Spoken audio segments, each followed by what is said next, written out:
Bien-aimés dans le Seigneur, que le Seigneur vous bénisse. Alors, nous sommes reconnaissants à Dieu d'être encore ici parmi vous. Et j'aimerais simplement vous dire de tenir ferme.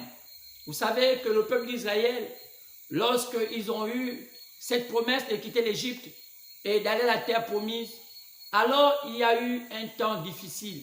C'est le temps où papa, ils ont traversé, et les frères et les sœurs, ils ont traversé le désert. Et plusieurs ont succombé. Car l'histoire nous dit que il y avait 2 millions qui sont sortis de l'Égypte. Mais seules 2 personnes ont réussi à voir Canaan. Pourquoi? Parce que la marche était difficile. Ça ne veut pas dire que c'était vraiment difficile. C'est parce qu'ils ne se sont plus confiants au Dieu qui les a sortis de l'Égypte. Ils ont commencé à prendre leur voie. Car le Seigneur nous dit que nos voies ne sont pas ses voies. C'est pourquoi ce soir, je me dis à chaque frère, chaque sœur qui m'écoute ce matin ou ce soir, parce que nous sommes à vendredi 18 décembre 2020. Et c'est sûr que peut-être aux États-Unis, il fait jour. Mais ici, nous sommes au Gabon et nous sommes pratiquement autour des 19 h. Et je pense que vous comprenez bien mon souci du fait que je ne vois plus vraiment votre engouement dans les vidéos. Et il est important que vous puissiez être là-dedans. Et parfois, j'ai souvent eu plusieurs commentaires. Maintenant, il y a beaucoup de frères, beaucoup de sœurs. Et cette fois-ci, les commentaires ne font que s'abaisser. Et sinon, plusieurs ont du mal maintenant à commenter. Et je crois que Dieu va vous permettre d'avoir un souffle nouveau. Car la Bible nous dit, et du zèle. Quand la Bible s'est adressée à l'âge de la Odyssée, la Bible demandait aux gens de la Odyssée d'avoir du zèle. Pourquoi? Parce que ce temps, c'était un temps où les gens se sont refroidis. Et nous savons que nous vivons au temps de la Odyssée. Et la Bible prévoit un refroidissement au temps de la Odyssée. Et les gens seront tellement que tièdes. Et les gens vont abandonner la foi. C'est pourquoi je dis que ceux qui m'écoutent, ceux qui me connaissent comme ceux qui ne me connaissent pas, ils ont le devoir de s'accrocher à la parole. Car les temps seront vraiment difficiles. Ce n'est pas seulement lorsqu'on parle des politiques que ça vous intéresse le plus. Car tout ce que nous disons ici, Dieu est au contrôle. Et je sais que chacun de vous qui profite de ce qui s'est dit ici. Alors, prenez courage de bien écouter souvent ces prédications. Et faites beaucoup de sacrifices. Car il n'y a pas de victoire sans combat. Faites des sacrifices. 300 francs, attendez une certaine heure, surtout ceux qui sont au Gabon. Ils peuvent télécharger les vidéos et les écouter. Prendre leur part, la part qui les concerne. Les mettre derrière eux. Marcher avec. Car la marche est encore longue. Et il est dit qu'on pourra être surpris. Et c'est pourquoi la Bible dit que veillez et priez. Car le Seigneur viendra comme un voleur. C'est pourquoi je conseille encore, pour ceux des perfections tabernacle, parfois qui ne suivent même plus les vidéos, parfois qui ne viennent même plus au culte, qui ont du mal, alors qu'on nous a donné quand même 30 places assises, à 30 places à écouter les prédications, selon ce que la loi gabonaise nous a donné, venant du gouvernement, compte tenu du coronavirus. Alors parfois nous avons encore à peine, parfois 20 places. On a besoin de remplir ces 30 places, car ce n'est plus le temps des vacances, c'est le temps de se tenir à la parole. Et je pense que ce soir, cet avertissement, sinon ces recommandations vont vous tenir à cœur. Ce n'est pas que je vous impose, simplement vous dire, c'est le temps d'être dans le Seigneur. Quand vous voyez maintenant aujourd'hui que la nature nous enseigne, des hommes d'église qui aujourd'hui, qui ont été attrapés, qui sont aujourd'hui dans les geôles de la prison centrale du Gabon, à cause du vol. Vous voyez, lorsqu'on interpelle plusieurs parmi nous pour dire, nous sommes à un temps difficile, nous sommes à un temps difficile. Et les gens ne se préoccupent pas de savoir où est-ce qu'ils vont, dans quelle religion ils ont décidé d'adorer leur Dieu. Et beaucoup de gens peuvent dire, oh non, on s'en fout de la religion, l'essentiel c'est d'adorer Dieu. Mais n'oublions pas que là où vous adorez, c'est là où vous mangez. Et vous êtes le reflet de ce que vous mangez. Un homme qui mange du riz ne peut avoir que les calories du riz. Un homme qui mange de la banane ne peut avoir que les calories de la banane. Vous ne pouvez que devenir ce que vous mangez. Alors c'est pourquoi les temps sont plus qu'avancés et prenez courage et soyez tellement prudents car le diable en train de rôder peut vous mettre dans le gouffre. Alors je pense que ce soir, vous serez bénis. Alors, on a commencé à entamer le message mercredi passé. On parlait d'être sous le contrôle du pouvoir qui domine ce qui vous influence. Être sous le contrôle du pouvoir qui domine ce qui vous influence. Alors, vous savez, aujourd'hui, nous allons aller à la phase 2. Alors, la phase linéaire, le mercredi 16 décembre, c'était la phase 1. Maintenant, aujourd'hui, c'est la phase 2. Alors on va encore aller un peu plus, parce que nous voulons parler des influences. On a parlé des diverses influences. On a parlé de la naissance, l'influence de la naissance. On a parlé de l'influence d'un mariage. On a parlé de l'influence d'une amitié. On a parlé de l'influence de l'environnement dans lequel nous restons. On a parlé donc du quartier, du travail. Et on a parlé de choses comme ça. On n'est peut-être pas allé en profondeur, mais je sais que chacun de vous a besoin d'écouter un tel message, car chacun de nous se retrouve à l'intérieur. Car Jésus nous a dit, chaque fois que vous allez prier, demandez au Seigneur qu'il vous donne le pain quotidien, le pain du jour, car le pain est un type de la parole. Car la Bible dit que l'homme ne va pas seulement de pain, mais de toute part qui sont dans la bouche de Dieu, lorsque Jésus fut tenté par le diable. C'est pourquoi la quatrième message qu'on prêche aujourd'hui, c'est un message du jour. Et nous croyons qu'aujourd'hui, tout ce que nous devenons comme ça par rapport aux influences que nous subissons. Il n'y a qu'à voir comment le monde est devenu. Ce monde a subi l'influence du diable. Et le diable, avec toutes ses manigances, a amené ce monde à se détourner de Dieu. C'est pourquoi ce soir, je te demande, en tant qu'enfant de Dieu, en tant que fille de Dieu, de revenir à Dieu, car les temps sont plus qu'avancés, comme avait dit la Bible. Alors, nous n'allons pas nous attarder, sinon nous allons nous lever simplement et lire nos Bibles. Et nous allons prendre nos Bibles au verset que nous avons pris la fois dernière dans Ésaïe, chapitre 6, partant du verset 1 au verset 7. Si vous pouvez simplement vous lever, cela nous fera du bien. Alors après cela, j'ai l'occasion de saluer beaucoup de gens. Je vais les saluer, la famille Tanquet, tout ce monde-là, et aussi annoncer la venue d'un nouveau fils dans la famille de Frère Stéphane, donc notre bien-aimée sœur Audrey vient de faire un bébé. Elle a accouché ce jour, donc ce vendredi. Alors qu'on pensait que l'enfant allait venir en janvier, mais l'enfant a pensé passer Noël avec nous. Et je pense que c'est bien. Alors, vous avez l'occasion, c'est d'appeler Frère Stéphane.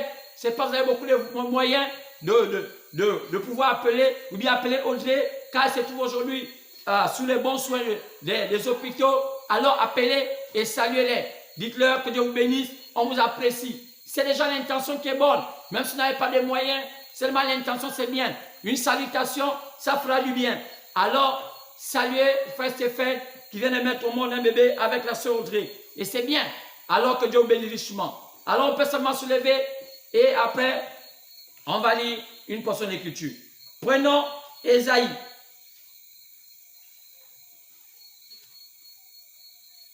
Ésaïe.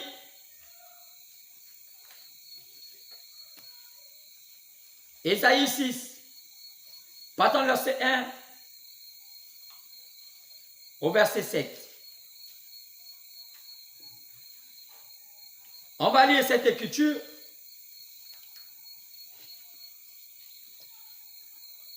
L'année de la mort du roi Osias, j'ai vu le Seigneur assis sur un trône très élevé. Et les pans de sa robe remplissaient le temple. Des séraphins se tenaient au-dessus de lui. Ils avaient chacun 6 ailes. Dedans, ils se couvraient la face. Dedans, ils se couvraient les pieds. Et dedans, ils se servaient pour voler. Ils criaient l'un à l'autre et disaient, Saint, Saint, Saint est l'Éternel des armées. Toute la terre est pleine de sa gloire.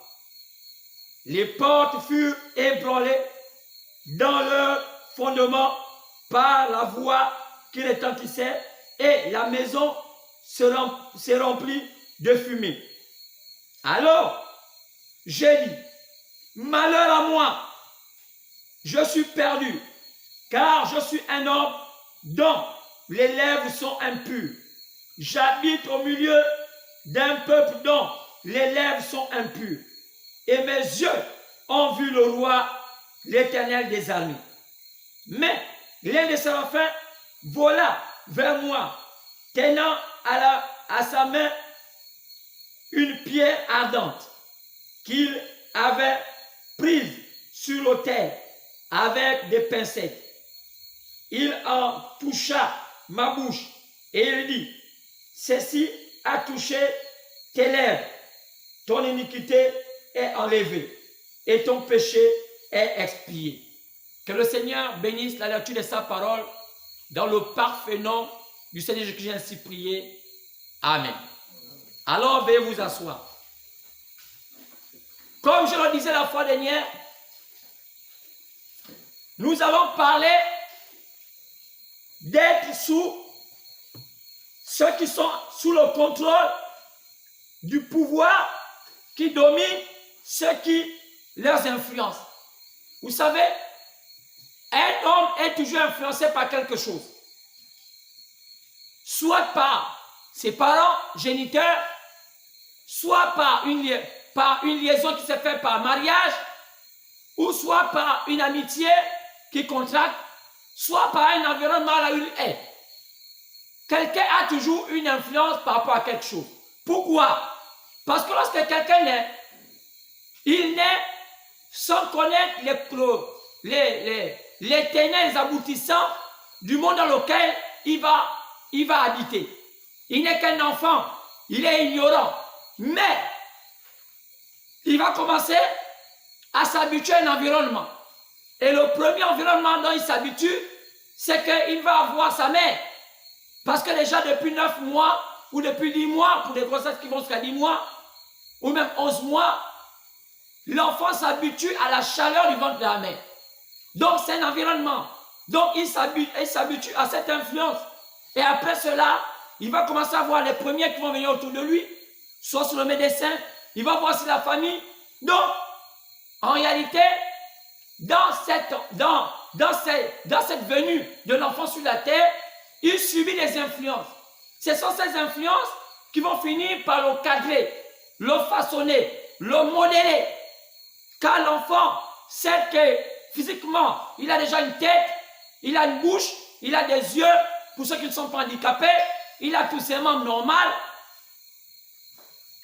Alors, regardez bien que cet enfant va finir par être modélé par tout ce qu'il va rencontrer. Alors c'est pourquoi tout ce qui va influencer cet enfant vont être pour lui comme des gages, comme un genre de modèle à suivre. C'est pourquoi l'environnement là, l'enfant là naît, les influences que vont subir cet enfant vont déterminer, cela va déterminer comment c'est le comportement de cet enfant. C'est pourquoi il est tellement important. Et la Bible nous demande, et il demande aux parents d'instruire les enfants dans la voie du Seigneur pour que lorsqu'ils seront grands, ils ne s'en détournent pas.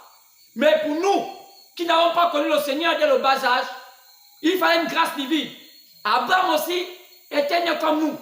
Beaucoup parmi nous sont nés des familles animistes comme Abraham et ils subissaient des influences de culture, des croyances de leurs parents. Mais cela n'a pas empêché Dieu de toucher Abraham et dire à Abraham, va-t'en de ton pays. La Bible dit que Dieu sortit Abraham de la Chaldée car son père vivait en Chaldée. Et son père était idolâtre. Et vous voyez, donc c'est des cas exceptionnels dont Dieu peut aussi faire dans votre vie. Donc ce soir, on va parler de ces influences. Car ces influences nous contrôlent. Et nous voulons démontrer la plupart de ces influences que nous subissons, parfois plusieurs, soit aller voir des pasteurs, plusieurs soit aller voir des, je ne sais pas comment on peut les appeler, des médiums, d'autres même des ngangas, pour se poser la question, pourquoi moi je subis cela? Pourquoi je suis un ivrogne? Pourquoi je suis une prostituée? Pourquoi? Il y a tellement de questions que nous nous posons par rapport à notre comportement. Et parfois nous ne trouvons pas de réponses et nous partons un peu partout pour chercher à savoir pourquoi nous sommes influencés par telle ou telle chose et pourquoi nous le faisons. Et nous ne le faisons pas sciemment. C'est comme si c'est en nous. Alors, cela vient des influences. Maintenant, comment sont ces influences? D'où viennent-elles? Alors c'est pourquoi, ce soir, on va encore appuyer, on a intitulé notre message, être sous le contrôle du pouvoir qui domine ce qui vous influence, phase 2. Parce que mercredi 16, on a vu la phase 1, mais aujourd'hui, vendredi 18, nous voyons la phase 2, pour aller encore un peu plus. Et nous avons pris pour chapitre d'appui le livre d'Ésaïe. Et tout à l'heure, lorsque nous avons lu Ésaïe, chapitre 6, pardon, verset 1, on voit ici que c'est l'histoire d'un homme appelé Ésaïe. Je vous ai raconté la fois dernière qu'Ésaïe, c'est l'un des plus grands prophètes de la Bible. C'est lui qui a écrit pratiquement toute la Bible parce qu'il a écrit la Genèse et l'Apocalypse. Alors, l'histoire d'Ésaïe nous dit que sa fin était triste selon les hommes. Il fut tué méchamment par des humains en se faisant scier. Vous voyez, les politiques sont toujours en désaccord avec les Écritures. Lorsque quelqu'un n'a pas Dieu, il est prêt à faire certaines choses lorsqu'il détient un pouvoir. Et même prêt à faire du mal. Quand à même aller dans les ténèbres, il est prêt à faire du mal lorsqu'il existe sur la terre. Alors, et les politiques à l'époque s'associaient avec ces gens en cette époque et tuaient Ésaïe. On le scia. C'est l'un des rares hommes qui fut tué d'une manière triste. Comment tuer le Seigneur en le crucifiant? Alors, mais quand on parle ici, c'est lorsque Dieu avait appelé Ésaïe à le servir. Et nous lisons ici qu'Ésaïe avait vu le Seigneur assis sur le trône. Et il a vu des anges qu'on appelle les séraphins, qui avaient 6 ailes. 2 ailes pour se couvrir la tête, 2 ailes pour se couvrir les pieds, et les 2 ailes pour voler. Et nous savons que quand on parle un ange c'est un ambassadeur de Dieu. Un ange c'est un envoyé de Dieu. Mais Ésaïe, lorsqu'il avait vu cela, c'était un signe, donc Dieu l'avait choisi pour qu'il puisse être à son service. Mais lorsqu'Ésaïe avait vu que le choix était fait à sa personne, il s'est posé la question, mais mon Dieu, c'est ma mort. Quand Ésaïe avait vu sa vie, il avait une vie indigne. Pourquoi? Parce que à la mort du roi Osias, qui était son ami d'enfance, il était en train de comprendre qu'Osias, on va lire ça tout à l'heure, qui était un bon petit gamin, ils ont vécu avec de bonnes manières, mais à la fin d'Osias, il a terminé triste. C'est un homme qui était allé à l'encontre du Créateur, alors qu'Israël était un pays qui était sous les principes de Yahweh, les principes de Dieu. Mais plus tard, le roi Osias s'est détourné de la volonté de Dieu et il alla faire ce qui était mal vis-à-vis de Dieu. Alors, mais comme Ésaïe était son ami, il se pose la question, mais j'étais influencé par lui.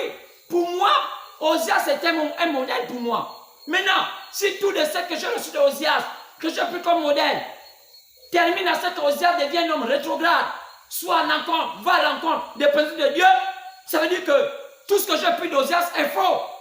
Alors, si j'ai pris tout ce d'Osias qui est faux, comment maintenant aujourd'hui, moi, je peux avoir la gloire de l'Éternel et même le servir? C'est pour moi ma malédiction quand je vais mourir. Parce que Dieu se montre maintenant à moi, c'est qu'il décide un jugement sur moi. Et c'était vrai. Quand Ésaïe ne pouvait pas servir Dieu avec l'influence qu'il avait là, ce n'était pas possible. L'influence qu'il avait d'Osias montrait que la fin d'Ésaïe devait être une mauvaise fin. Parce qu'Osias avait commencé bien et il a terminé mal. Et si l'influence qu'Ésaïe avait subi venait du roi Osias, c'est que la fin d'Ésaïe devait être triste. Alors, Ésaïe s'écria pour dire, malheur à moi, mes yeux ont vu l'Éternel. Malheur à moi, c'est ma mort. Et la Bible dit qu'un séraphin, un ange, prit un charbon de feu dans le brésier et venu saigner les lèvres d'Ésaïe. Et il a dit, ton iniquité a été pardonnée, a été enlevée, et ton péché a été pardonné.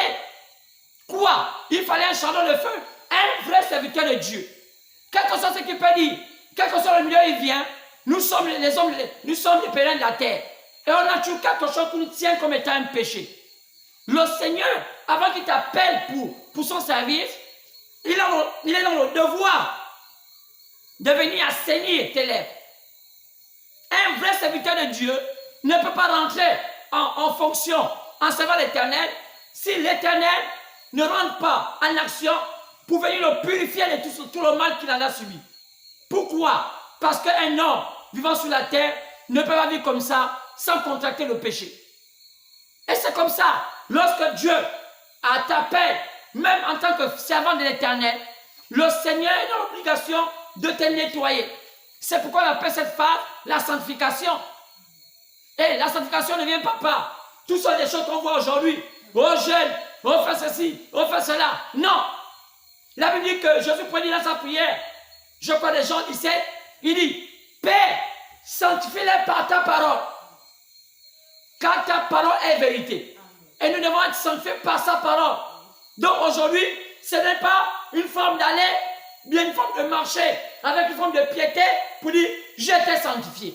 J'en connais des femmes et des hommes qui ont une caricature de la sanctification. Et parfois eux-mêmes, ils se fabriquent une sanctification. Aujourd'hui, je ne vais pas faire le péché. Demain, je ne vais pas faire ceci. Après, je ne vais pas faire ceci.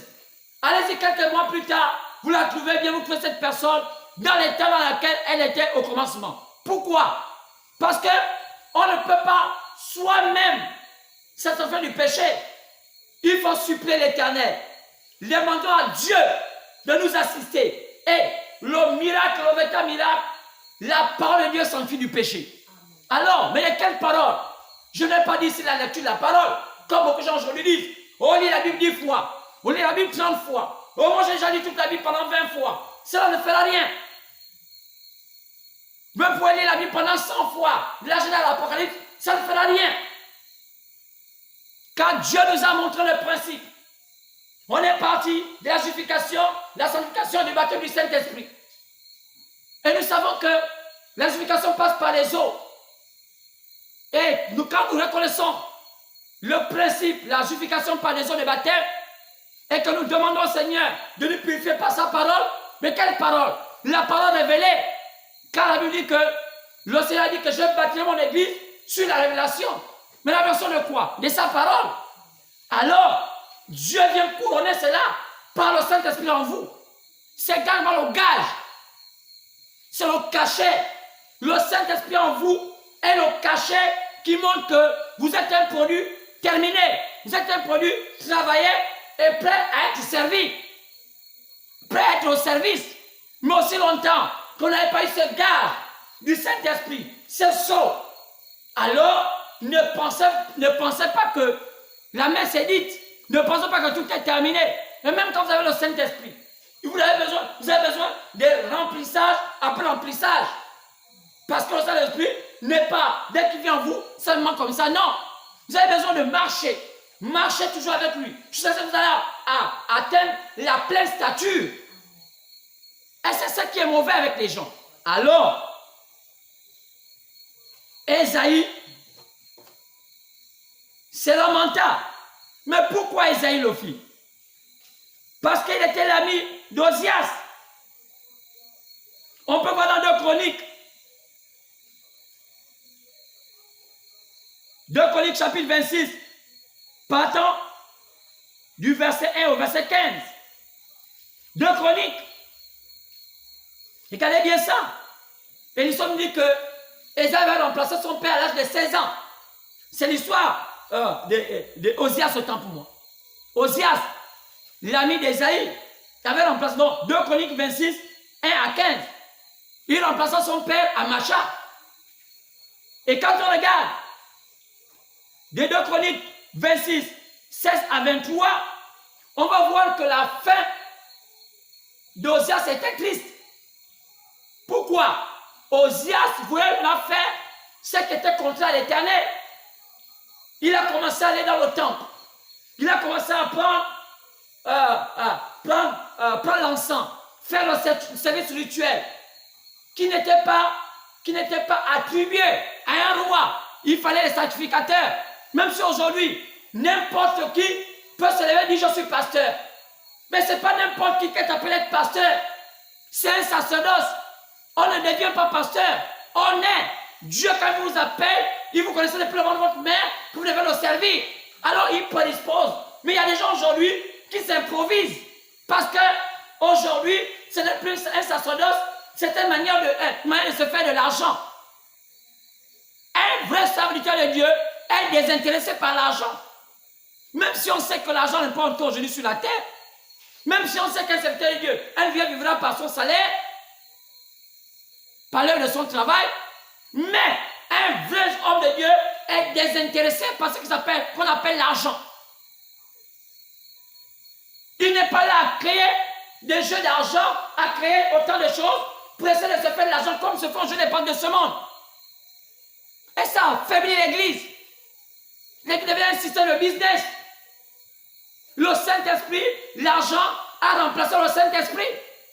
Puis vous n'avez pas une belle église, vous n'êtes pas considéré. Vous n'avez pas une voiture, vous n'êtes pas considéré. Vous ne fréquentez pas les grands milieux, vous n'êtes pas considéré. Mais les grands hommes de Dieu n'étaient pas aussi considérés. Pourquoi? Parce que ce monde ne reconnaît pas le royaume de Jésus. Sinon, on ne l'aurait pas crucifié. Ce monde est géré par le diable. Quand je parle de ce monde, je parle de ce système, du cosmos. C'est un système qui vient des ténèbres. C'est pourquoi il ne peut pas reconnaître la lumière. La lumière et les ténèbres n'ont pas d'amitié. Alors, c'est pourquoi Dieu, voyant cela, éloigna Osias. Et il mourut lépreux. On l'amena à un endroit d'asile. Il termina avec la lèpre. Pourquoi? Osias avait fait ce qui était contraire à l'Éternel. Mais pourquoi Osias avait agi ainsi? Osias agit ainsi parce que, allons-y à l'histoire d'Osias. De qui était né Osias? 2 Chroniques, chapitre 25, partant du verset 1 au verset 28, nous montre l'histoire des noms. Cet homme s'appelait Amacha. Et Amacha, c'était le père d'Osias. Et Amacha déjà avait succédé à son père qui fut assassiné. Les débuts d'Amacha étaient des débuts intéressants. Comme avait fait son fils Osias. Mais comment va être la fin de cet homme appelé Amacha? Il va finir par amener des dieux étrangers en Israël. Et vous savez qu'Israël est un pays exceptionnel. Israël n'est pas un pays qui a été bâti comme les autres pays du monde. Israël a été bâti sur des principes. Car c'est d'Abraham qu'a commencé Israël. Car Israël, c'est l'un de ses petits-fils qu'on appelait Jacob. Ce Jacob, son nom qui fut changé à Israël. Et quand on regarde, ce n'était pas un pays, c'était une famille. Donc, tout Israël était bâti sur les principes de Dieu. Ils avaient pour président Dieu. Ils avaient pour roi Dieu. Mais lorsque ce pays s'écarta, ce peuple s'écarta de Dieu, ils voulurent avoir le même comportement que les pays païens. Ils demandaient au prophète Samuel, Samuel, nous voulons ressembler à d'autres peuples. Samuel a dit non, ce n'est pas possible. D'autres peuples ne sont pas heureux. Ils ont dit non, on s'en fout. Nous, on va avoir des rois comme les autres peuples. Mais Samuel les a dit, nous, on a déjà un roi, le roi c'est Dieu. Il dit non, nous, on va avoir des rois comme les autres. On va les voir. Samuel va expliquer, va dire non. Si vous cherchez à avoir ces rois comme les autres, ils prendront vos filles en mariage. Ils vont vous maltraiter. Ils vont dire on s'en fout, on préfère cela. Et Samuel est allé voir Dieu. Dit au Seigneur, Seigneur, regarde ce que ce peuple veut. Et Dieu va dire à Samuel, laisse-les. Ce sont eux-mêmes qui avaient voulu avoir ces gens de rois. Et on voit, la suite, c'est la catastrophe. Quand maudit soit celui qui se confie à un homme. Un homme sans Dieu est un démon. Quelqu'un qui suit un homme sans Dieu suit le diable. Pourquoi cette personne ne suit pas Dieu? Parce que c'est le diable qui l'empêche de suivre Dieu. Donc si quelqu'un, aujourd'hui, a pour ami quelqu'un qui ne suit pas Dieu, ça dit qu'il y a un problème dans son esprit. Parce que cette personne va suivre quelqu'un qui croit au diable. Et c'est le diable qui l'empêche de suivre Dieu. Alors, Amacha, le fils d'Osias, ou plutôt le père d'Osias, au début, il avait montré une bonne facette. Et quand on lit 2 Chroniques, chapitre 25, partant verset 1, au verset même 28, on dit, tout le cœur d'Amacha n'était pas à Dieu. Donc une partie, il donnait à Dieu, une partie de leur monde. Ce qui montre là, sa fin. Il y a beaucoup de gens comme ça. Une partie va donner à Dieu pour montrer bonne figure aux yeux des gens. Mais au fond de leur cœur, ils adorent le diable. Au fond de leur cœur, ils ont la haine. Au fond de leur cœur, ils ont la jalousie. Au fond de leur cœur, pourquoi? Parce qu'ils n'ont pas donné tout leur cœur à Dieu. Celui qui donne tout son cœur à Dieu a la crainte de Dieu. La crainte de Dieu ne veut pas dire j'ai peur de Dieu. La crainte de Dieu, ça dit que j'ai envie de vivre ses principes. Ce que Dieu me dit de faire, je fais. Même ça va à l'encontre de mes pensées. C'est ça, crainte de Dieu. Il y a une différence entre craindre quelqu'un et avoir peur d'une personne. Vaut mieux être craint qu'on ait peur de toi. Quand tu es craint, ça ne veut pas dire que tu es plus fort. C'est parce qu'on te doit du respect. Maintenant, quand tu fais peur aux gens, ça montre que tu utilises des pouvoirs qui sont hors normes pour amener les gens à assujettis à toi. Comme les pouvoirs des dictatures. Ils font quoi? Ils font peur au peuple. Mais vaut mieux un dirigeant à qui le peuple craint qu'un dirigeant à qui le peuple a peur. Alors c'est exactement ça. Amacha. Qu'est-ce qui se passe à Pacha? Amacha, c'était un homme qui s'est détourné de Dieu. Un homme qui s'est détourné de Dieu. Et sa fin a commencé à appeler les dieux étrangers. Il les a établis à Israël. Et Dieu le vomit. Dieu vomit Amacha. Dieu ne peut pas le laisser comme ça. C'était sa fin. Amacha ne peut pas tenir. Et tout arrêta pour cet homme. C'est pourquoi, si Amacha était comme ça, ce n'est pas étonnant que son fils, Osias, ait aussi le même comportement. Parce que Amacha était l'influence d'Osias. C'est pourquoi, si Esaïe s'est écrié malheur à moi, c'est parce que lorsqu'il a vu la fin de son ami Osias, lui aussi il a pensé à sa fin, parce qu'il a compris que si Osias était son modèle, si Osias était son influence, alors il n'était pas un homme digne d'être appelé homme de Dieu. Il n'était pas digne de le servir. Il n'était pas digne de voir les organes de l'Éternel. Il fallait que l'Éternel descende pour saigner sa bouche, pour ôter son iniquité.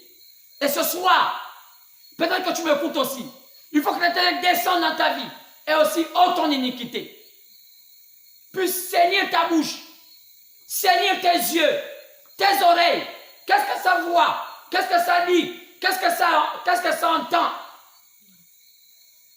Et toutes ces choses-là nous amènent à voir ce qui s'est passé avec le roi Osias. C'est pourquoi Ésaïe, en tant que fils de Dieu, eut la grâce d'avoir des séraphins. Alors, en ce temps de la fin, on a eu la grâce de recevoir un prophète.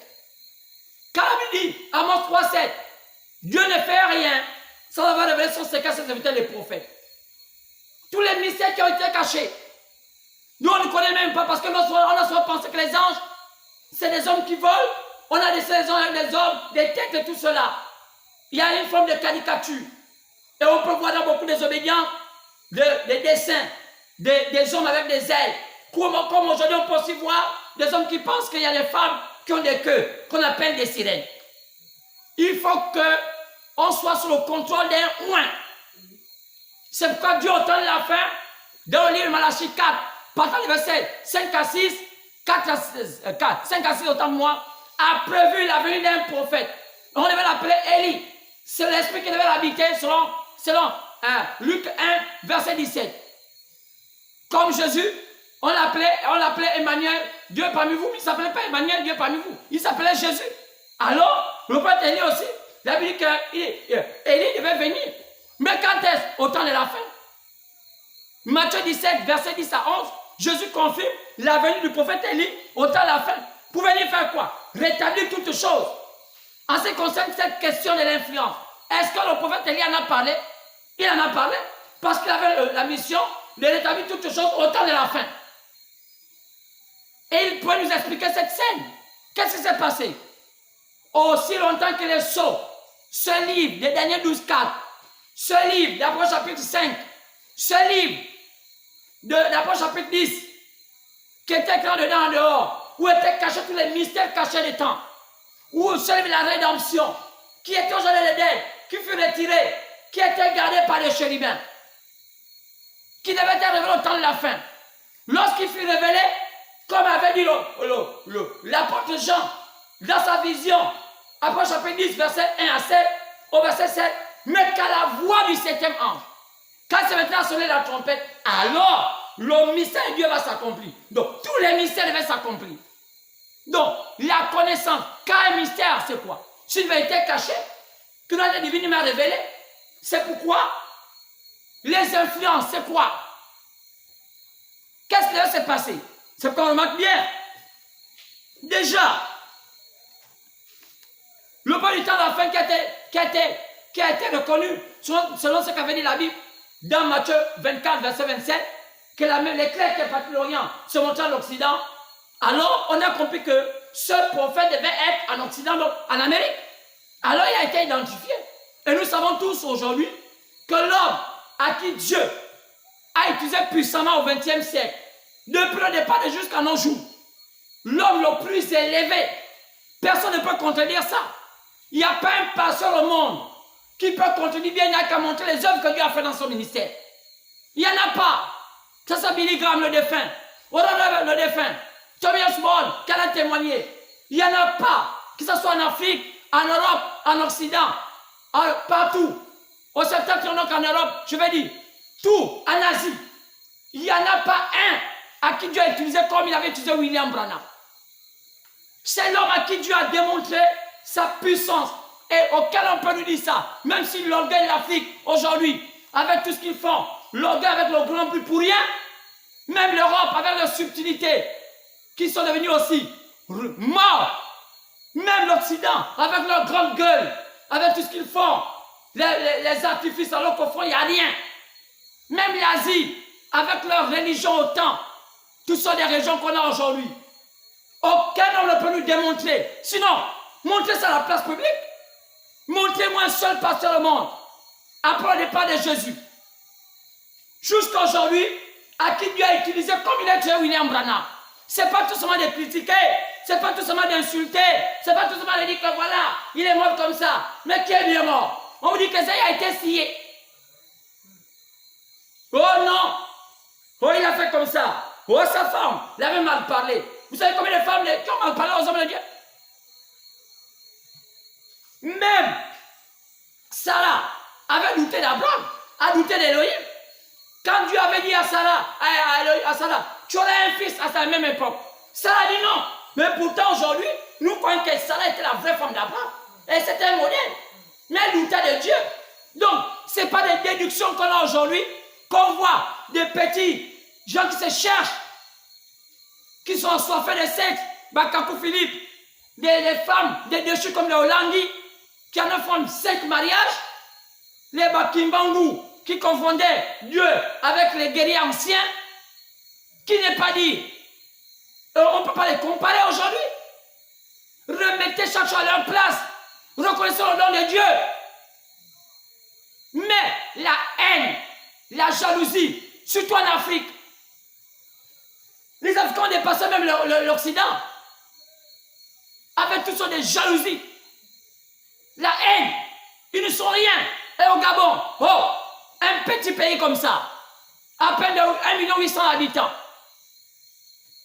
on ne peut même pas démontrer à la face de ce pays qui est vraiment Jésus-Christ. Pourquoi? Les Gabonais sont nés dans tous les sens. Tous sont des religions. Soit on est catholique, on est protestant, on est ceci. Ils ne savent même pas les origines de ces choses. Ils vont dans tout ça. Alliance, témoins de Jéhovah, musulmans. Ils ne connaissent même pas. Tout ça, la quête du bien-être. Est-ce qu'on peut comparer le christianisme et le bien-être? C'est ça le problème avec l'Afrique. C'est la misère qui est le mot qui détruit l'Afrique. La misère. Le manque du manger. Vous allez voir, les Africains préfèrent même s'enivrer, être un ivrogne, que de nourrir sa famille. Vous voyez, qu'est-ce qui se passe? Des délinquants ont raté leur vie professionnelle, ils se sont jetés dans les assemblées qu'ils appellent l'église. Ils se sont fait pasteurs parce qu'ils ont un bon verbe. Et les gens les suivent. Ils ont fait des conspirations avec des amis. Faisons nos églises, construisons, créons ceci, allons dans les écoles, donnons-nous les diplômes, sinon les diplômes, faites ceci, allez-y faire des ramifications au Ghana, au Congo, au Nigeria, au Cameroun, partout. Venez au Gabon, partez les gens. Dites que non, nous sommes les super pasteurs. Et le peuple gabonais meurt dans l'ignorance. Dites-nous dans la vérité. Comme un né Bethanie. Mais tout ça, les gens ne veulent pas dire. La mère de toutes les églises revient du Gabon. Mais que les gens aujourd'hui, au moins, se taisent et qu'ils essaient un peu d'être enseignés. Et ça fait tellement du mal. Au moment où il fallait qu'on nous enseigne, on a tellement de choses qui vont dans tous les sens. Alors, je vais la dire. Qu'a dit William Branham? Dans le message appelé l'influence des nôtres. Page 26 et la page 30. Il parle des séraphins.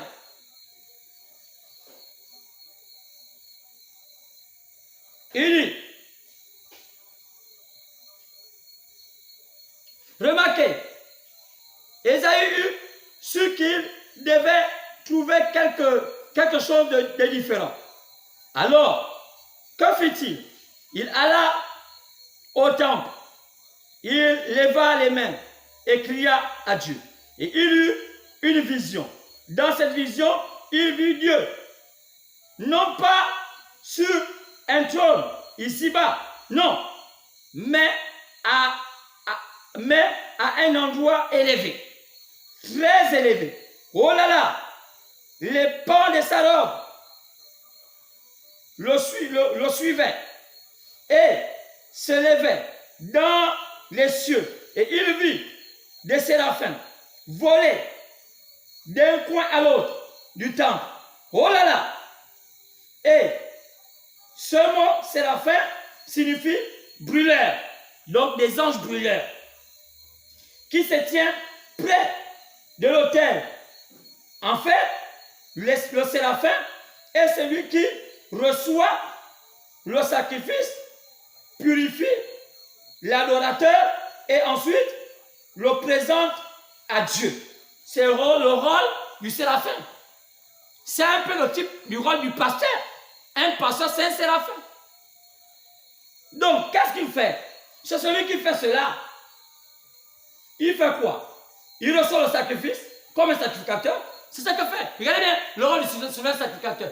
Celui qui prend le sacrifice des mains du pécheur et qui va au lieu très saint. La même chose.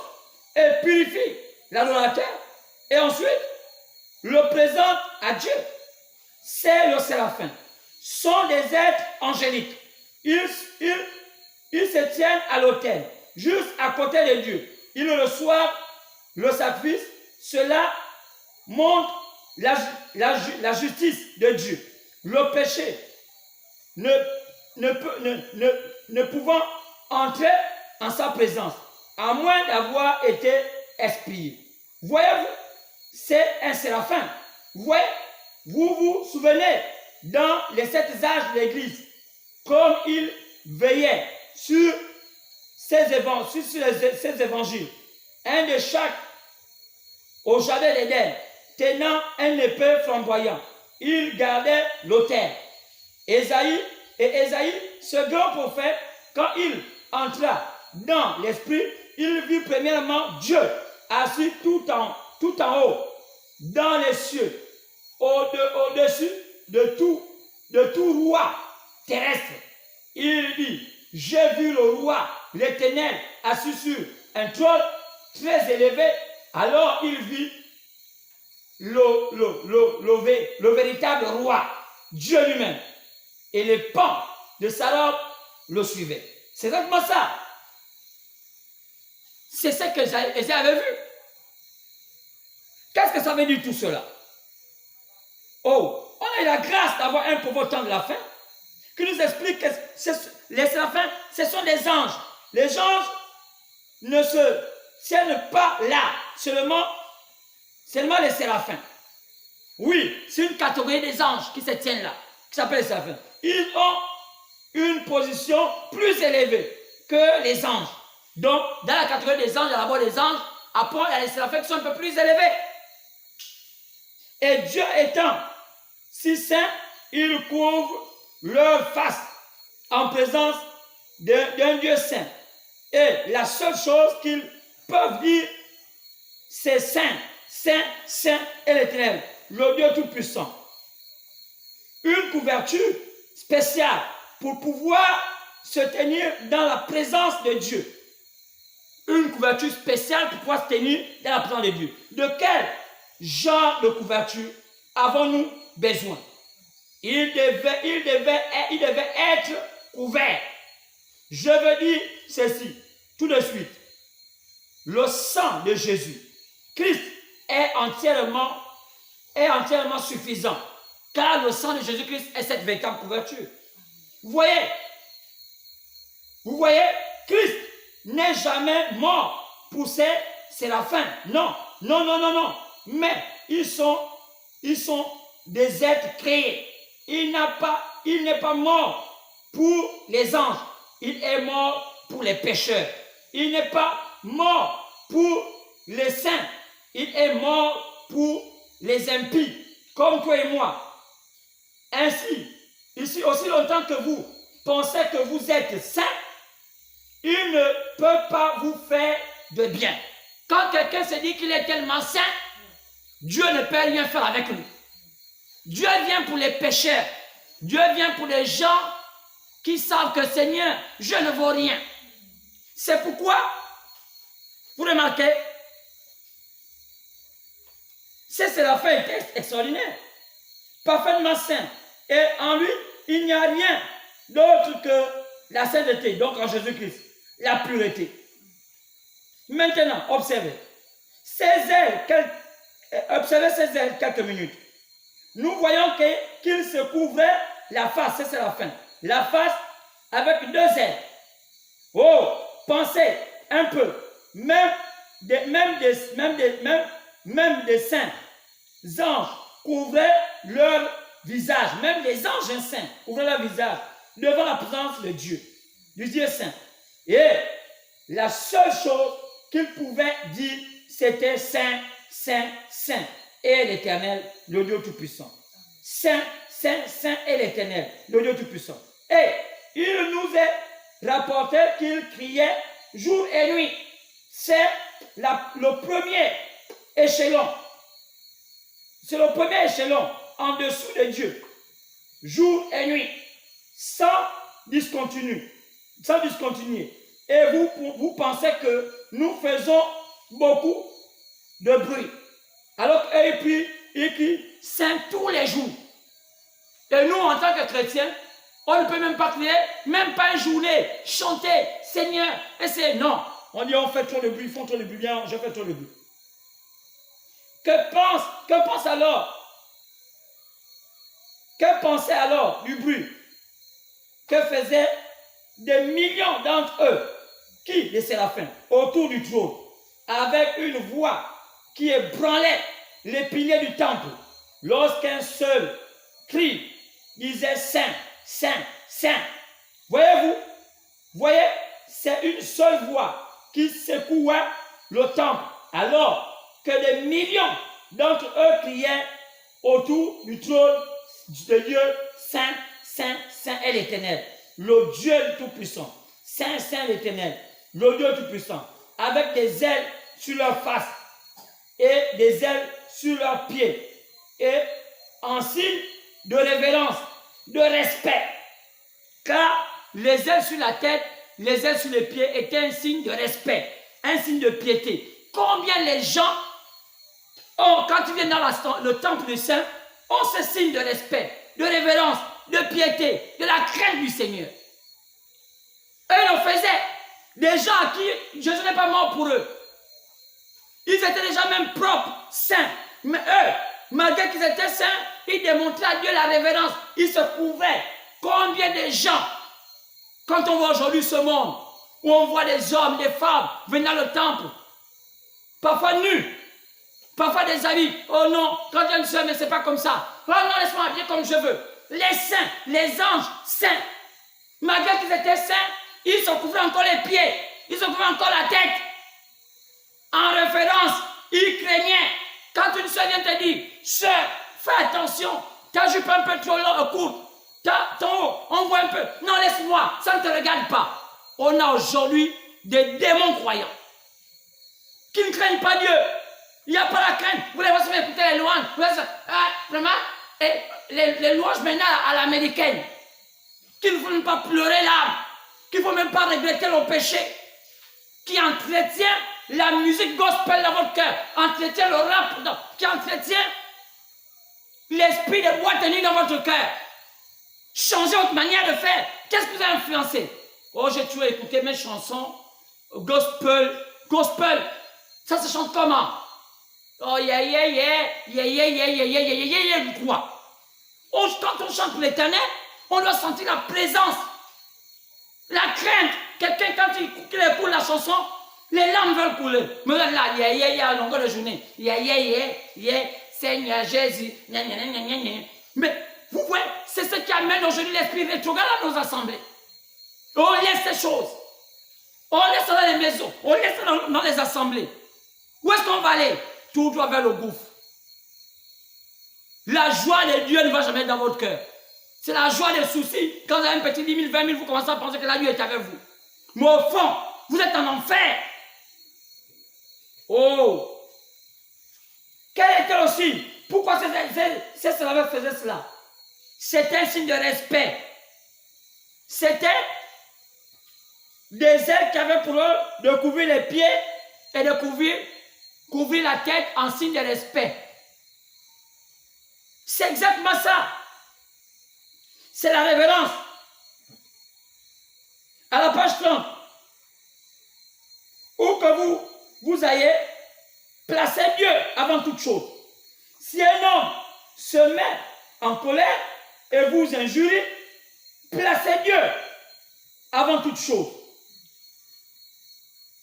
Si quelqu'un vous traite de holy horror, c'est-à-dire que quelqu'un, oh tu es fou, chante n'importe comment. Placez Dieu. Placez Dieu en toutes choses. Toujours. N'ayez pas honte de lui. Même les anges n'avaient pas honte de lui. C'était la révérence. Oh, regardez bien. Je vous ai de la manière que il y a plusieurs sortes d'influences. Ça, c'est Esaü, Osias qui avait eu l'influence de son père, Amacha. L'influence par naissance. Il y en a eu d'autres qui ont eu l'influence par naissance. Jézabel, elle était tout crachée. Une femme impie, le genre de femme qu'on n'aime pas. Elle n'aimait pas son mari. Elle était là par intérêt. Elle avait épousé Akab par intérêt. Elle maltraitait le peuple d'Israël. Elle avait amené ses dieux dans le camp de son mari. Elle avait fait tuer les prophètes de Jéhovah pour mettre ces prophètes païens. Dès que son mari est mort, elle a commencé à mettre les phares aux yeux, les Arabites, pour chercher un autre homme, pour remplacer son mari. Quand Jéhu est venu, ce général est venu pour venir destituer son pouvoir, alors la première chose qu'elle a pu faire, elle est rentrée dans sa chambre, elle a mis du phare pour séduire Jéhu. Une femme impie, c'est une femme qui ne se rassasie pas d'un homme. Elle est habituée à regarder gauche, regarder droite, même si elle est au foyer. Elle a du mal à dire non, moi je suis déjà occupée. Elle est toujours en train de montrer aux gens que non, je ne suis pas occupée. Comment? Elle est peut-être à parler avec un voisin sans que son mari ne sache. Elle est peut-être à parler avec un monsieur sans que son mari en sache. Elle est peut-être à communiquer au téléphone avec quelqu'un qu'elle ne connaît pas, même sans que son mari en sache. Combien de divorces sont déjà là? Combien de mariages sont déjà cassés bien avant, malgré qu'ils sont ensemble? Parce que l'infidélité est en train de gagner le cœur des gens. Malgré les gens fréquentant les églises, l'infidélité des gens dans le cœur. Pourquoi? Les gens n'ont pas compris le bienfait d'être avec le Seigneur. Parce que quoi? C'est un christianisme à la Hollywood. Même ceux qui se disaient des modèles chrétiens, à qui on devait quand même regarder pour dire, ceux-là sont des modèles, Aujourd'hui, on ne peut pas dire que ce sont des modèles. Pourquoi? Parce que la flamme du Saint-Esprit n'est pas dans nos cœurs. Les gens sont habitués à un Saint-Esprit à la mondaine. Et la crainte de Dieu n'est pas dedans. On ne vient pas avec la joie, on vient avec la fatigue. Pour dire, qu'est-ce qu'il va nous dire? Telle nuit, moi je pars. On est plus tenté à ce qui va se passer dans le monde, bien là, dans nos loisirs, que d'aller en courant dans l'assemblée de Dieu. Chanter, pleurer.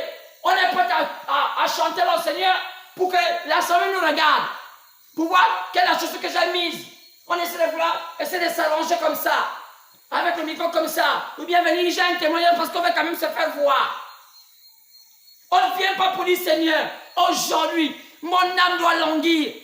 Comme ceux-là qui ont dit Saint, Saint, Saint, nuit et jour. On vient que Dieu bénisse. Je leur dis quelque chose. Qui nous a appris ça? Ce sont les églises. Mais dans s'en débarrasser, ce n'est pas facile.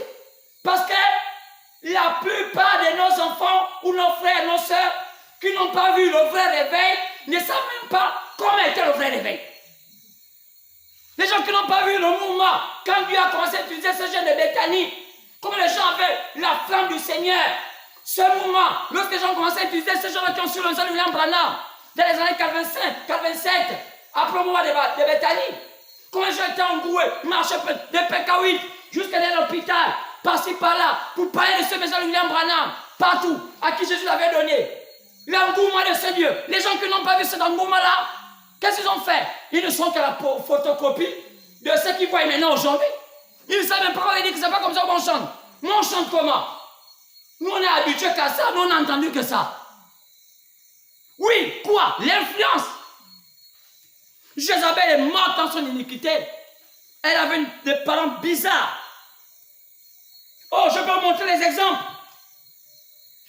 Regardez l'Amérique, un beau pays. Qui fut le premier président de ce pays? Washington. Qui était Washington? Malgré qu'il fréquentait les hommes de lumière, mais c'était un vrai chrétien. Quand on lit l'histoire de Washington, il fréquentait les hommes de lumière. Mais c'était un vrai chrétien. Il partait tout le temps prier son Dieu. Il était sincère. Qui fut Abraham Lincoln? Un vrai chrétien. Mais regardez, les pères fondateurs de ce pays Amérique étaient de vrais chrétiens. Moi aujourd'hui, qu'est devenu l'Amérique? Une bande de racailles. On met n'importe qui. On met même des gens qui font maintenant des telenovelas présidents. On met maintenant des gens qui n'ont même plus rien à faire, qui ont besoin seulement d'être maintenant une maison de retraite président. Pourquoi? C'est un pays qui va dans le bourbier. On attend que la fin de ce pays. Ce pays ne peut même plus être un modèle pour le monde. Tout le monde disait, oh regardez l'Amérique. Quand en Afrique, on a les problèmes des élections. Tout le monde disait, regardez l'Amérique. C'est le modèle de l'élection. Jusqu'à ce que la supercherie est tombée. On a découvert que c'est une façade de démocratie. C'est de la démagogie. Car c'est une démocratie qui est basée sur la pornocratie. Il faut appâter les gens, il faut les séduire, il faut mettre des femmes dans la rue, il faut les déshabiller, il faut les embrouiller. Aujourd'hui, l'Américain, c'est un embrouillé, un drogué. Et vous voyez, ça met de croire en Dieu. On ne sait pas si c'est Dieu même qui croit bien sur le diable. Mais je dis que c'est le diable. Et il y a toutes les choses. Ils nous ont sorti la bonne louange qui faisait pleurer nos pères. Ils nous ont appelé ce qu'on appelle le gospel. Gospel, il faut porter une grosse robe. Il faut être un drogué. Il faut sauter, crier, avec des tambours. On ne sait même pas. Ça n'a même pas de rythme. Qu'est-ce qui se passe? La honte. L'Amérique peut encore être un modèle? J'en doute. Quand leur temps est terminé, ils sont morts. Quand un pays est mort, il ne peut plus se relever. Quand leur temps est passé. Que dire de cette femme appelée Marilyn Monroe? Oh, oui, on en parle. Dans l'infernal des nôtres, à la page 15, il dit que Marilyn Monroe est née d'une maman qui était une prostituée et passait son temps à se droguer. Quelle jolie femme qu'était Marilyn Monroe? Quelle était sa vie? Elle a terminé comme avait terminé sa mère. Et ils nous dit que cette femme, à un moment, elle avait tout gagné. Quel est l'homme sur la tête qui ne voulait pas être à la couche de cette femme?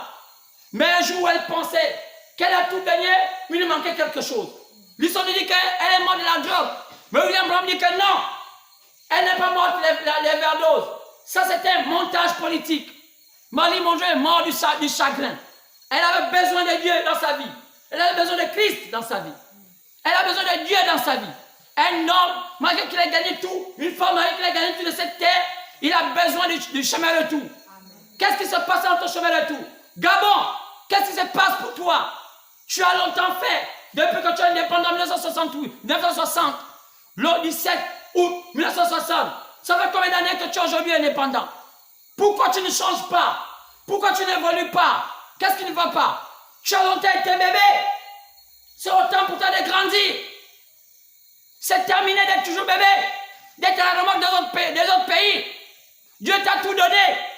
Essaie d'ouvrir aussi tes portes. Dis, comment je vais marcher avec ce monde? C'est au moins une référence que les gens partent par vous pour dire, ça c'est le Gabon. Pourquoi laisses-tu toujours être influencé par tout ce qui vient ailleurs?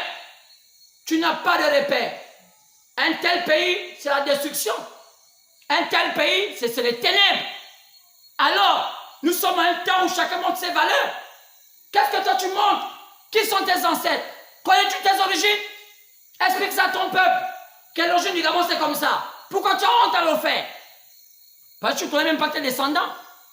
Maintenant, aujourd'hui, on vous dit que vos descendants, ce sont les pygmées. Mais qui sont les pygmées? Comment ils ont commencé? Comment ils sont venus au Gabon? Qu'est-ce qu'ils croyaient eux? Et comment ils ont donné leur connaissance aux autres peuples bantous? Donner aux hommes l'occasion d'expliquer au peuple. Mais dommage. Comment Dieu vous a donné de changer le paradigme? De quitter l'animisme pour suivre la voie de Jéhovah, le Seigneur. Malgré ça, vous dites non. Ne suivons pas ça dans d'autres dieux. Quel est Dieu? Combien de dieux on en a suivi au Gabon? Ça nous a apporté, ça nous a amené nulle part. Rien de bon. Le vaudou on a embarqué. Qu'est-ce qu'on n'a pas embarqué au Gabon? Tous les sons des dieux. Rien. Rien au conscient. Le catholicisme on a embarqué. L'islam on a embarqué. Le protestantisme. Quelle est la religion qu'on n'a pas embarqué au Gabon? Oh, et c'est maintenant Jésus lui-même. Pas les religions. La parole elle-même. Et le modèle de la parole c'est William Marion Branham. Toute la terre est dit. C'est le prophète de toute la terre. Dieu vous enverra Élie le prophète. Pas pour les Amériques, mais pour toute la terre. Même le Gabon est concerné. Si le Gabon je n'ai plus concerné, est-ce que vous êtes hors du monde? C'est dommage. Essayez. Vous avez essayé, les autres, ça n'a pas marché. Et c'est le Dieu de William Branham. Ce Dieu est réel. Il vous connaît dans le droit chemin. C'est vrai. Marie Monroe, c'était une influence. Sa mère était une droguée prostituée. Sa fille était obligée de subir les influences. Oui, monsieur. Que dire des mariages d'Akab et Jézabel? Oh, les mariages contre nature. On est obligé de prendre une blanche parce qu'on va avoir une certaine position. Une chinoise, une ceci, une cela. Non! Dieu n'est pas dans ce mélange. Dieu n'aime pas les mélanges. Quand on fait le mélange, ça devient hybride. Ce n'est plus la pure chose. Que dire? Les influences, les amitiés. Dites-moi avec qui tu marches. Je dis à qui tu es. Josaphat était un homme bien. Il s'est fait corrompre avec un homme appelé Akab. Il était prêt à aller avec Akab dans ses fourberies. Voulez-vous qu'un pays se redresse? Un pays ne se redresse jamais avec les faussetés. C'est cela. Que dire des influences de l'environnement? Des milieux. Regardez, pourquoi pas commencer à s'arrêter et rebâtir votre pays? Je parle du Gabon. Pourquoi pas commencer à s'arrêter et rebâtir votre continent? Je parle de l'Afrique. Si aujourd'hui l'Afrique est la locomotive de la Terre aujourd'hui, puisque les autres continents ont eu leur temps, l'Asie a commencé, après c'est parti avec l'Europe, après c'était l'Occident, donc l'Amérique. Aujourd'hui c'est l'Afrique. Qu'elle fait l'Afrique? L'Afrique regarde ailleurs. L'Afrique ne veut pas prendre ses responsabilités. Pourquoi? Ce n'est pas au fait de multiplier autant de sommets que vous allez changer les choses. Aussi longtemps que vous avez à la tête de votre pays des hommes fous, des hommes forts. Oui, monsieur. Même être riche, c'est une culture. On ne peut pas prendre quelqu'un qui sort de nulle part et faire le bien riche. Non, monsieur. Quand un homme riche en un jour, ça n'existe pas. Un homme riche en travaillant. Apprenez aux gens à travailler et avoir leur richesse. N'apprenez pas aux gens à les rendre riches sans travailler. N'apprenez pas aux gens à vous servir et dire, on a assez d'argent, si vous voulez avoir du pouvoir, venez vers nous, on vous donne de l'argent. Ça ne marchera pas. Parce que même l'argent que vous prenez, c'est l'argent volé. Un vrai dirigeant est un modèle. Un vrai père de famille est un modèle. Il ne peut pas dire que lui ne volait pas alors que lui-même il est voleur. Non. Même dans nos maisons, on a besoin d'être des modèles. Ça passe par le Seigneur. Ça passe par le Saint-Esprit. Ton âme change. Pense seulement un jour que tu vas quitter la terre. Où est-ce que tu vas te retrouver? Cette terre à laquelle nous habitons, nous sommes que des pèlerins. On va l'abandonner bientôt. Chacun de nous va la laisser. Soit ce sont vos enfants qui vont prendre, soit ce sont les délinquants qui vont prendre cela, et votre temps sera au jugement. Comment on ne peut pas vous arrêter pour dire, où allons-nous? Qu'est-ce que je deviendrai après cette terre? Pourquoi se battre pour un petit morceau? Un petit morceau par là, un petit morceau. Non, je vais avoir toutes les terres du Gabon et les autres rien. Il y a des gens qui occupent des hectares et des hectares. Ils disent, tout ça c'est mon domaine. Mais pour les autres, ils empêchent les autres d'avoir ne fût qu'un petit foncier. Pour dire, voilà, chacun doit avoir sa petite part. Non, n'essignons pas les petits fonciers. Gardons-les comme ça. Oh, qu'est-ce qui se passe? Connaissez-vous les origines de chaque pays? Surtout le Gabon. Les Gabonites qui sont nos ancêtres. Quelle était la mission des Gabonites au peuple d'Israël? Est-ce que nous on connaît encore cela? Est-ce que vous ne savez pas que le Gabon est lié avec les Gabonites? Demandez les ancêtres des Gabonites. Qui étaient les ancêtres des Gabonites? C'était Maka. Qui est Maka? Maka est la matrice, non, la mère qui a engendré les Baka. Les Baka qui sont les descendants, les autochtones du Gabon qu'on appelle les Pygmées. Demandez, qui est la mère des Pygmées?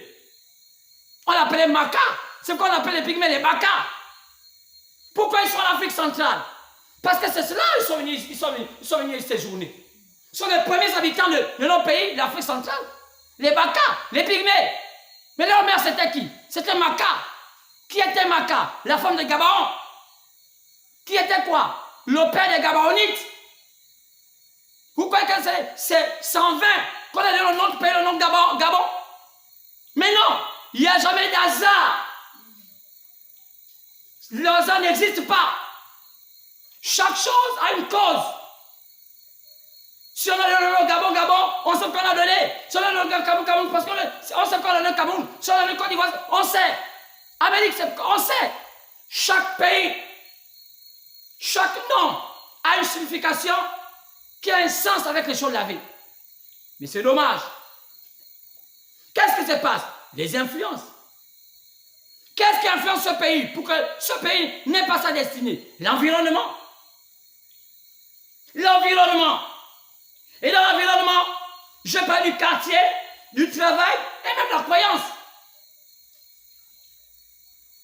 Si on est entouré du Cameroun, regardez ce qu'elle est venu au Cameroun. La moitié de son peuple est jetée dans la prostitution et le mensonge. Dans les indices des pays les plus corrompus au monde, ça fait partie des 5 pays les plus corrompus sur la terre. Et je n'ai pas dit même numéro 1, mais même numéro 2, avec le Nigeria. Maintenant, si on est environné d'un tel pays, on doit faire attention. On est environné du Congo. C'est quoi le Congo? Regardez ce Congo, qui était avant la métropole de l'Afrique centrale, l'Afrique française. Regardez ce qu'elle a vu le Congo, Brazzaville. Ça n'a jamais évolué. Ils ne vivent que des choses horribles, des morts, des gens qui s'agarrent dans les forêts. Le mal, dans son sens pur. Et quand on regarde le Congo de Brazzaville démocratique, c'est grave. Un pays religieux, mais Dieu n'est jamais rentré dans leur cœur. Que regardez autour de nous la Centrafrique, un immense pays, 5 fois plus grand même que le Gabon. Peut-être 3 fois plus grand que le Gabon si j'exagère. Mais regardez, c'est le seul bourgade. Qu'est-ce qui fait ça? Pourquoi ça? Oh, il y a quand même des pays qui entourent le Gabon. On a pris ces esprits-là. On les a mis en nous. On ne veut pas s'en délivrer. Mais à quel moment? Qui va délivrer ce pays? Qui va délivrer ce pays? On ne peut pas autant qu'elles sont autant des esprits sans qu'on se libère. Mais il faut un moment que le 21e siècle, le Gabon, c'est déterminé pour dire qui est le Gabon. Comment on va faire? Il faut qu'on ait au moins une identité dans le Conseil des Nations. Aujourd'hui, même un match de football, on maltraite l'équipe nationale du Gabon. La CAF donne encore le tort partagé au Gabon. Pour dire, un peu le Gabon a tort, un peu. Pourquoi? Ça montre la faiblesse. Il y a un moment, on dit non. Parce que le ballon ne nous intéresse pas. On peut dire qu'on ne joue plus au ballon. La Chine, elle devient un grand pays aujourd'hui économiquement sans ballon. On n'est pas obligé de se courber devant la CAF qui n'a même rien. Nous-mêmes, le président est douteux. C'est une gangrène des escrocs. Qu'est-ce qui se passe? Des influences. On n'est pas obligé d'être comme ça. On doit évoluer là où on est plus fort. Dans quel domaine le gamin est plus fort, c'est là où on doit taper. C'est triste. Les croyances. On a libéré le Gabon. Vous dites que les pays africains ne sont pas libérés. Demandez aux loges maçonniques qui ont initié notre président. Aujourd'hui, ils ont décidé pour dire, désormais, chaque pays doit avoir sa loge personnelle. Mais c'est une manière de vous libérer. Si c'est la loge qui détenait l'Afrique en otage, aujourd'hui, l'homme l'a dit, vous-même faites votre loge. Maintenant, vous partez ramasser les loges de tous les côtés. Et vous voulez faire une loge à l'Afrique à la planque texte. Donc, là où se regroupent les hommes qui détiennent le pouvoir. Mais avec qui? Des hommes qui ne savent même rien de la vie. Qui sont des charmeurs des serpents. Qui sont des joueurs, des apprentis sorciers dans leur pays. Et ils viennent dans nos pays et ils disent, je vais être le maître, je suis le maître maçonnique. Oh non, je vous apprends des pratiques. Quelles pratiques? Oh non, un python a fait ceci. Oh non, un vipère a fait comme ça. Les choses où on n'a même pas besoin de croyances en Europe, on voit les champions de serpents en Europe, ils ne sont pas initiés. Qu'est-ce qui fait ça? La méconnaissance des choses de la vie. Le rejet de la parole. Le rejet de la pure connaissance. Car la vraie connaissance vient avec le Seigneur. Le rejet de Dieu. On a embrassé l'islam pour chercher de l'argent avec les pays arabes. Les pays arabes ne sont pas des exemples. Tout le temps, ils prennent des alcools, des drogués, mais devant leur peuple, ils sont les saints. Ça, ce n'est pas des pays modèles. Si ce sont des catholiques, pas la peine. L'homosexualité. Les protestants, oh, c'est une super chérie. Vous voyez comment je vais vous les enfermer. Parce qu'ils ont besoin au moins de 200 millions pour voler. Ils cherchent les voitures. Ils ne cherchent pas Dieu. Ils cherchent les voitures. Les éveiller. C'est karma. Je ne sais pas comment dire. L'explosion. Les églises ont été désertées. Les pasteurs sont maintenant dans les campagnes pour être des futurs présidents ou bien des ministres. Vous les voyez partout. Ils vont même chercher des ramifications par-ci, par-là. Parce que 2023 au Gabon, ils vont se présenter. Parce qu'ils veulent être aussi maire, ils veulent être députés. Maintenant, qui va prêcher l'évangile. Parce qu'on se dit que dans l'évangile, il n'y a pas l'argent. Mais on ne vient pas pour l'argent. On vient pour une vocation. C'est pourquoi Esaïe, Dieu avait cessé sa bouche pour dire, ne suis pas Osias. Osias, c'est un homme politique. Il peut changer à tout moment. Un pasteur n'est pas un homme politique. Un pasteur, c'est l'homme de la politique. Un pasteur doit être dans la parole. On a un rôle. Qu'on nous reconnaisse, qu'on ne reconnaisse pas, on s'en fout. Dieu nous reconnaît. Notre salut ne vient pas des noms, ça vient de Dieu lui-même. Si Dieu t'a appelé, tu ne vas pas chercher à voir les honneurs des hommes. Les hommes vont te décevoir, ils vont te dire non, on ne croit pas en toi. Continue à avancer. Alors, qui t'influence? Ton père? Ta mère? Oh, j'allais vous raconter l'histoire de ma famille. Je l'ai comme ça, plusieurs histoires. Mon papa est né d'une famille très minable. Sa mère a quitté mon père. Mon père avait peut-être 7 ans. Et il a vécu dans une forêt. Il fallait qu'il sorte là. Il n'a même pas pu faire le CP2, même pas le CP1. Il a appris à travailler les petits boulots jusqu'à ce qu'il a eu un petit travail. Et il a commencé à sortir de l'ornière. Dieu l'a fait grâce. Dieu a ouvert les portes de mon père. Sortant la bourse où sa mère avait fui avec lui dans la forêt, et après les petits boulots, il n'a même pas vu la mort de son père. Il ne savait même pas la tombe où avait enterré son père. Un monsieur qui était vaillant, un monsieur considéré. Son père était un monsieur considéré. Mais sa mère avait décidé, par ses malices, à s'accoupler avec un autre homme d'une autre ethnie.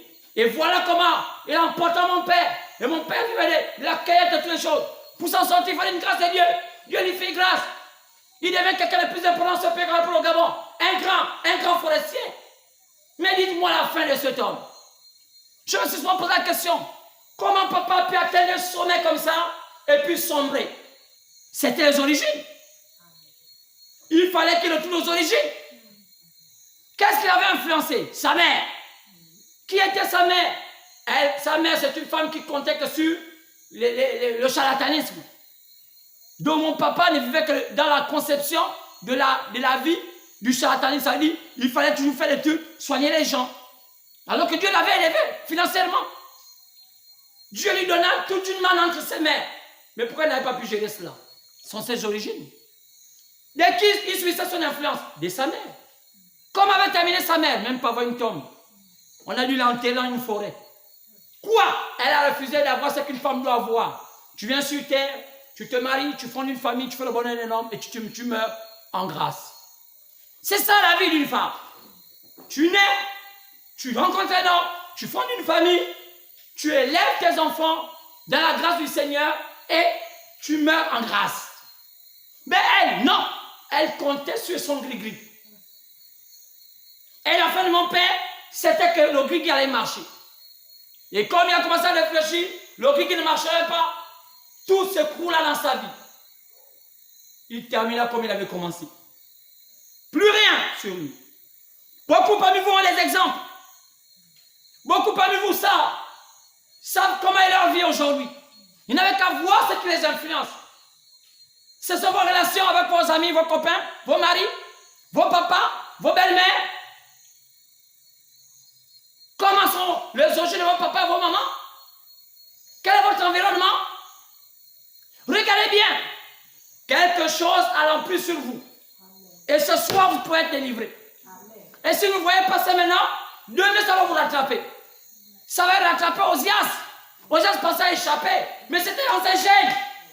Un jour, tu diras, le pasteur m'avait dit. Tu continues à marcher par la ruse, penser qu'être maligne, prendre de l'argent par la malice volée, ruse par là, essayer de te faire un bonheur pour te placer en sommet, tu feras pas tomber comme un château de cartes. Parce que c'est la fausseté. Qui t'influence? Ta tante. Oh, j'en ai beaucoup d'histoires comme ça dans ma famille. Et moi, je dis, Seigneur, moi, je ne peux pas être influencé par ça. J'ai donné toute ma vie à Jésus. Et Dieu m'a saigné ma bouche. Et je pense que si mon père avait mal terminé, moi, je ne vais pas terminer mal. Parce que les derniers mois de mon père, je l'ai imposé les mains pour dire, Seigneur, souviens-toi de cet homme. Et il m'a dit, mon fils, je reconnais que le Dieu que tu adores est le véritable Dieu. Parce que je suis déjà vieux. J'ai plus de 75 ans d'âge.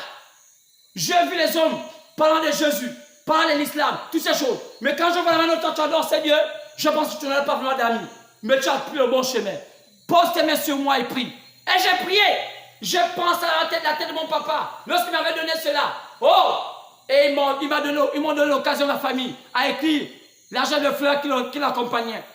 Et j'écrivis pas regret profond, ou bien comme on écrit souvent d'habitude, mais j'écris à mon père que le Seigneur Jésus-Christ te bénisse. Donc, jusqu'à aujourd'hui, il y a une jeune de fleurs, quand vous allez voir sa tombe, ça se trouve au Yal, vous allez voir que le Seigneur Jésus-Christ te bénisse. C'est moi qui l'ai fait écrire. La première jeune de fleurs. Pourquoi? Parce que la bénédiction vient du Seigneur Jésus. Quel que soit ce que l'on peut dire, Jésus est Dieu. Alors, on se retrouve dimanche. J'avais encore ça à vous dire. On se retrouve dimanche. N'oubliez jamais qui influence votre vie. Regardez la personne. Qui? Votre copain, votre père, votre mère, vos comportements là. Oh, il y avait beaucoup de gens à citer ici. Et parmi vous, il y a des témoignages. Pour un pasteur, je ne comprends pas. J'aime tu fais ceci, j'aime faire cela. On peut fouiller, on saura là où viennent ces choses. Amen. Et il faut que tu t'en débarrasses. Parce que ces choses te détruiront. Amen. Il y a beaucoup de filles aujourd'hui qui ne peuvent même pas avoir de mari. Parce qu'ils subissent une influence. Il y a beaucoup d'hommes aujourd'hui qui ne peuvent même pas se marier. Et même quand ils sont mariés, ils ne se sentent pas bien. Parce qu'ils subissent une influence. Amen. Alors, il faut qu'on sache que Dieu nous a amenés ici pour un but. Pour démontrer sa gloire. Amen. Alors, on se retrouve dimanche. Amen. Pense aujourd'hui. Qui m'influence? Et maintenant, si tu connais, ou bien tu ne connais pas, viens vers le Seigneur. Appelle-moi. Écris par message.